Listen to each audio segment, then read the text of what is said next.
Bonjour à tous, j'espère que vous allez bien, que vous passez des bonnes vacances. Donc j'ai fait cette vidéo là pour vous aider un petit peu à préparer votre examen là qui s'approche dès la rentrée. Donc c'est parti pour pas trop qu'on perde de temps. Donc la règle peut-être la plus importante que je peux vous donner là, c'est cette règle là des dérivations qui ça va nous aider à notre but un des buts les plus importants de cet examen-là, qui c'est de primitiver les choses. Comment est-ce qu'on trouve les primitives. Donc la règle la plus importante, c'est que quand on a la dérivée d'une fonction f, dans cette fonction, il a une autre fonction u. Donc comment est-ce qu'on dérive ça? On dérive avec la règle de base qu'on connaît pour dériver f. On met la fonction u dedans et on multiplie. C'est ça le truc là. Et on multiplie toujours par la dérivée de cette fonction u qui est dedans. Donc là, l'exemple qui vous a fait peur pendant l'examen, vous avez 4 points que sur cette fonction-là, que pour la dérivée, même pas pour trouver les... Enfin bref, juste pour dériver cette fonction deux fois. Donc quelle est la dérivée de 10, une constante? C'est 0, on ne met pas. La dérivée d'une constante, notamment moins 5 fois une fonction, c'est moins 5 fois la dérivée de la fonction. Quelle est la dérivée de cosinus? C'est moins le sinus, donc ça fait moins le sinus. Donc la dérivée de f, c'est f', donc la dérivée de cosinus, c'est moins le sinus de la fonction qu'il y a dedans, donc tout le machin là, 2pi sous 365, une constante, fois t-2. Et on multiplie, à la fin, par la dérivée de la fonction qu'il y a dedans. Quelle est la dérivée de cette constante-là fois t? Quelle est la dérivée, par exemple, de 3t? C'est 3. La dérivée de 2pi sur 365t, c'est 2pi sur 365. Donc, moins 5 fois moins, ça fait plus. Donc, ça fait le 5 là fois le 2pi. Donc, ça fait 10pi sur 365, une constante, qui multiplie sinus de 2pi sur 365 dans le cosinus qui multiplie t-2. Voilà, 2 points. Ça marche? Donc cette règle-là, il ne faut jamais oublier. Il ne faut jamais oublier cette règle-là. Elle est là, présente tout le temps. Voyons voir. Quelle est la dérivée de sinus? C'est le cosinus de x.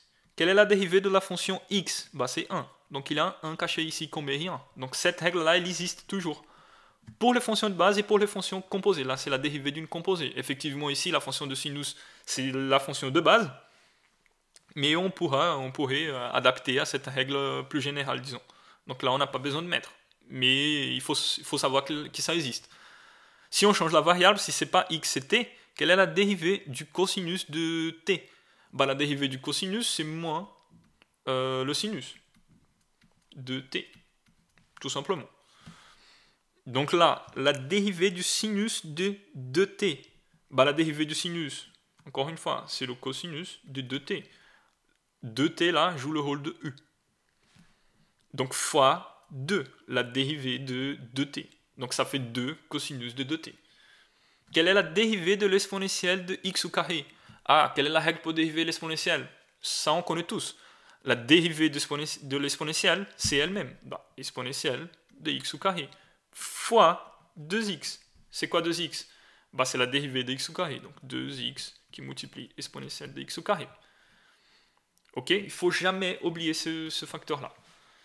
Mais ce qui nous intéresse en fait, c'est inverser cette opération-là. On est en train de dériver les choses, donc on va inverser cette opération. Si on sait que la dérivée de cosinus, c'est moins le sinus, donc là, ce symbole-là, c'est le symbole de primitive. Donc là, je cherche une fonction qui sa dérivée donne sinus de x. Si je marque là cosinus de x, si je dérive cosinus, je trouve moins le sinus. Donc j'ai un signe à corriger. Donc je mets ici moins cosinus de x. La dérivée de moins cosinus de x, c'est moins sinus de x. Donc sinus de x. C'est pour dire que la dérivée de cette fonction-là donne cette fonction-là. Pour être plus général, on met ici plus une constante, parce que si on dérive une constante, c'est 0. Donc ce symbole-là dit que la dérivée de cette fonction-là, comment on sait faire, donne cette fonction-là. C'est tout. Là, un exemple un peu plus qui peut vous faire peur, pareil que l'exemple de l'examen. Toujours, rappelez-vous toujours de cette règle-là. J'ai une constante qui multiplie une fonction et je veux la primitiver. Donc on sort la constante pour ne pas nous embêter. C'est 300π primitive des cosinus de 2t moins 1 dt. On revient là à tout à l'heure. Juste pour finir ici, pour que ça soit un peu plus simple. Quelle est la primitive de exponentielle de 2t? Ah, si j'ai primitive exponentielle de 2t, si je dérive, pardon, je trouve quoi? Si je dérive exponentielle de 2t, bah, la dérivée de l'exponentielle, c'est elle-même, fois la dérivée de 2t qui est égale à 2. Donc j'ai trouvé 2 fois exponentielle de 2t et je voulais trouver exponentielle de 2t. Ah bah je sais que la constante elle change rien par la dérivation, donc je divise là par 2. Donc ça va diviser là par 2. Donc ça fait exponentielle de 2t. Donc la primitive en fait d'exponentielle de 2t, c'est exponentielle de 2t sur 2. Plus une constante, toujours si on veut. Donc revenons à l'exemple qui est là. En fait, ces deux exemples-là, on peut faire avec une technique qui s'appelle la technique du changement de variable. Elle s'agit de quoi cette technique-là du coup? Je vais faire ici séparément. Donc le changement de variable.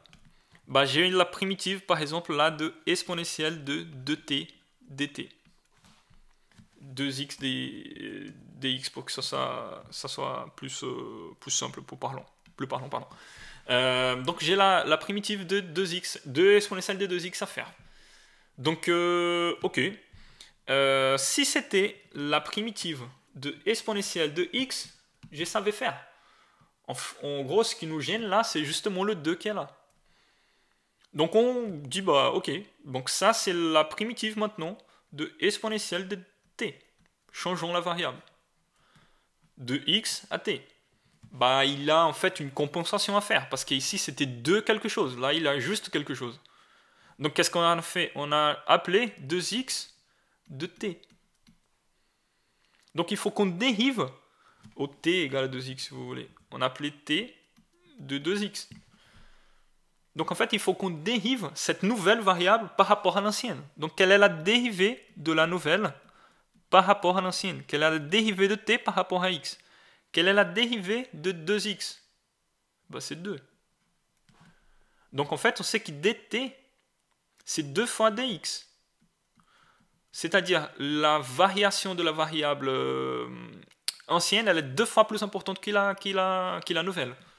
Donc en fait ici ce qu'on a c'est que dx en fait c'est dt divisé par 2. C'est dt divisé par 2. En fait ce qui nous intéresse ici c'est justement d'avoir cet élément là.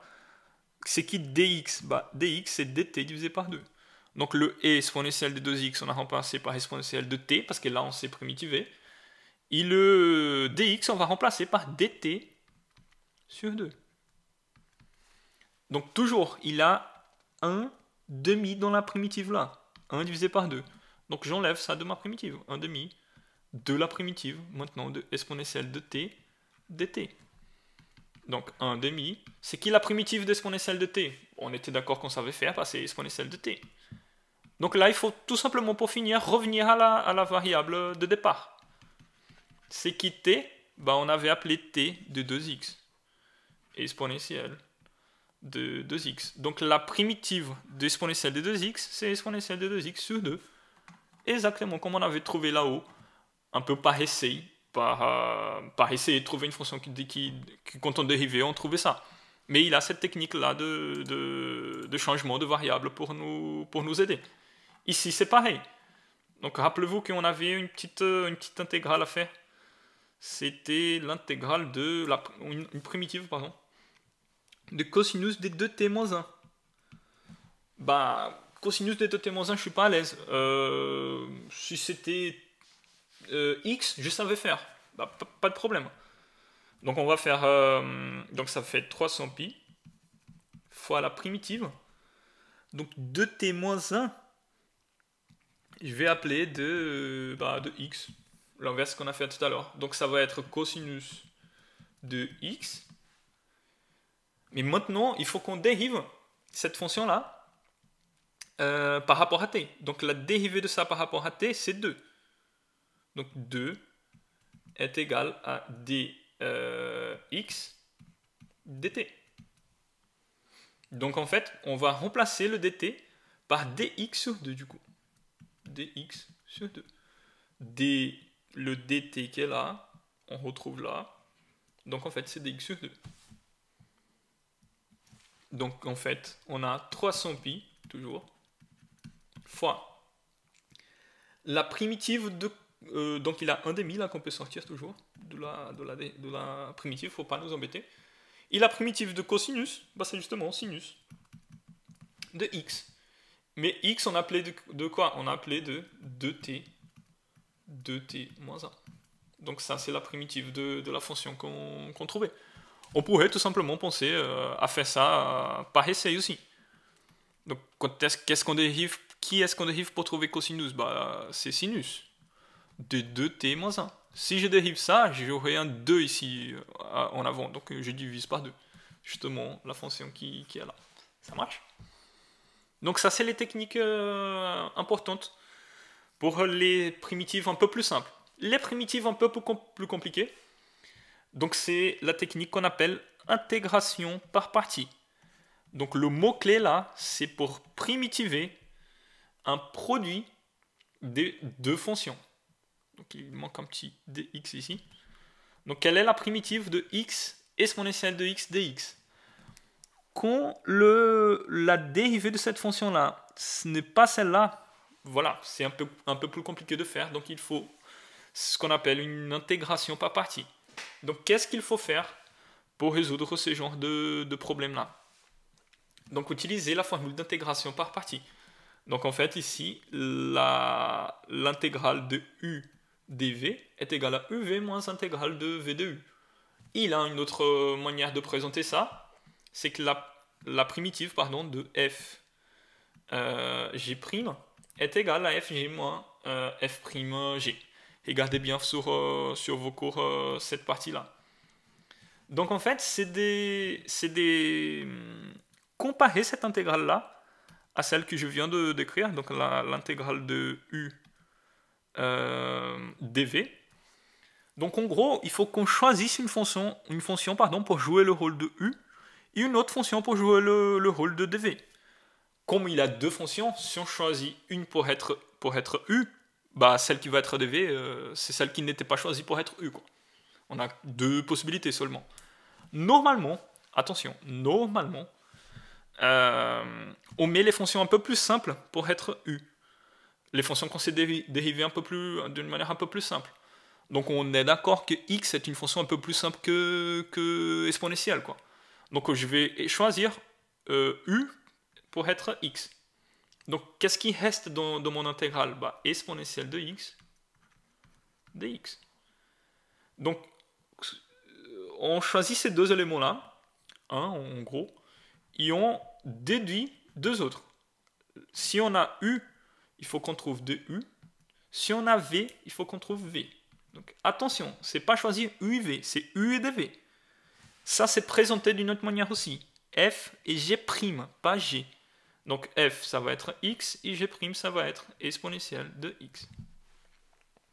Donc si u est égal à x, quelle est la dérivée de u? Bah, c'est 1. Donc du est égal à dx. 1 fois dx. Donc si dv est égal à ça, donc v, c'est la primitive de ça. Donc v, en fait, c'est la primitive de dv qui est égale à la primitive de exponentielle de x dx. Quelle est la primitive d'exponentielle de x? Bah, c'est exponentielle de x. Donc maintenant, on a u, on a v, on a du et on a dv. Donc on va appliquer la petite formule qui est là. Regardez bien sur votre cours. Donc c'est uv, donc x fois exponentielle de x, moins l'intégrale de v qui est égale à exponentielle de x, du, mais du est égal à dx. Donc cette primitive-là, on pense qu'il y a encore un truc à faire. Bah, effectivement, il y a un truc à faire, mais c'est un truc simple. Toujours, c'est pour ça que cette formule, elle est enfin elle marche. Donc la primitive d'exponentielle de x, bah, c'est l'exponentielle de x. Donc la primitive de x exponentielle de x, c'est x exponentielle de x moins exponentielle de x. Ça marche? Ça, c'est aussi présenté de cette façon, donc avec f et g', pas u et dv. Bon, c'est exactement la même chose. Donc on trouve en fait f' et g. Donc si f est égal à x, f' est égal à 1. Et si g' est égal à exponentielle de x, la primitive de g' c'est g, bah, la primitive d'exponentielle de x, c'est exponentielle de x. Donc la même chose, bah, cette formule-là, en fait, c'est fg, donc fx, g exponentielle de x, moins intégrale de f' qui est égal à 1 fois g exponentielle de x, bah, x exponentielle de x moins exponentielle de x. Ça marche? Juste pour finir, en fait, si vous voulez, encore un exemple pour montrer que le choix de U et V, il peut peser. Donc là, qu'est-ce qu'on aurait dû faire? Enfin, je fais U égale à X et je fais dV égale à ln de X dx, bah, le reste. Donc ça fait, si U est égal à X, bah, du est égal à dx et V est égal à la primitive de ln de X. Bah, la primitive de ln de x, on ne connaît pas. Attention, c'est pas 1 sur x. La dérivée de ln de x, c'est 1 sur x, pas sa primitive. On peut faire ça à tout à l'heure si vous voulez. Ça se fait avec, justement, c'est drôle, mais ça se fait avec une intégration par partie aussi. Mais changeons maintenant le choix de U et V du coup. Donc on va faire le contraire. On va faire... Hop, j'ai juste effacé ça. On va faire U égale à ln de x. Et le reste, bah, x dx égale à dv. Toujours, on choisit une fonction seulement pour être U. Et tout le reste, on met pour dv. Donc préférez cette formulation-là parce qu'elle est plus parlante, elle est plus claire. Donc si U est égal à ln de x, du dx, la dérivée de u par rapport à x est égale à, maintenant oui, 1 sur x. La dérivée de ln, c'est 1 sur x.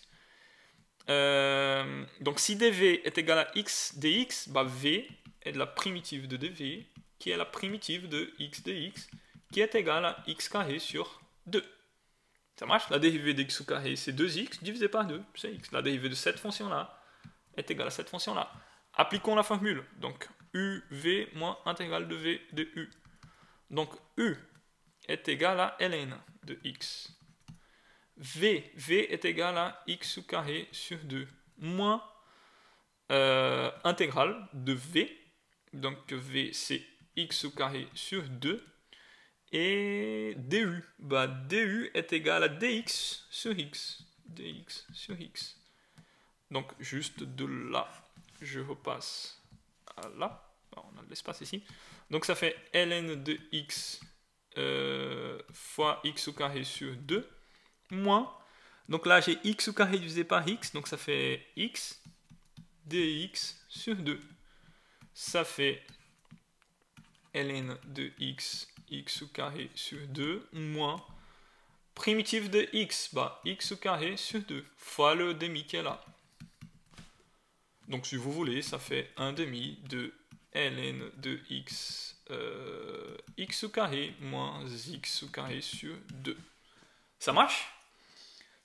Juste pour finir, vraiment juste pour finir, on a la primitive de quelque chose, disons, je sais pas, sinus de 2t, dt, et on trouve sa primitive. Sa primitive, c'est moins cos des 2t sur 2.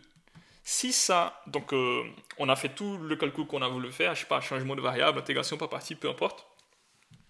On a trouvé sa primitive, donc la dérivée de cette fonction, c'est celle-là. Si on a des bornes là, de 0 par exemple à pi, donc la valeur de cette intégrale-là, bah, c'est sa primitive de 0 à pi. C'est-à-dire, c'est la fonction qu'on a trouvée, cosinus de 2 fois pi divisé par 2, appliqué sur cette borne-là. Donc là, à la place de t, j'ai mis pi, moins cette fonction-là, cosinus de 2t sur 2, et on remplace le t par 0. Donc ça fait un plus ici en fait. Donc ça fait cosinus de 0 sur 2 moins cosinus de 2pi sur 2. En gros, la primitive de f de x dx égale à une fonction f. Donc si je mets ici a, b, donc c'est ici a, b. En gros, c'est f de b moins f de a. Ça marche? Donc j'espère que ça va être utile pour vous. Donc il y a beaucoup de pistes pour votre examen, voire des questions qui ont été faites là. Donc prenez le temps de regarder ça tranquillement, faites des pauses sur la vidéo, revenir en arrière, comparer ça avec vos deux premières TD, qui c'est justement cette partie-là de primitive. Et faites des bonnes révisions. Je vous souhaite de belles fêtes de fin d'année et à bientôt.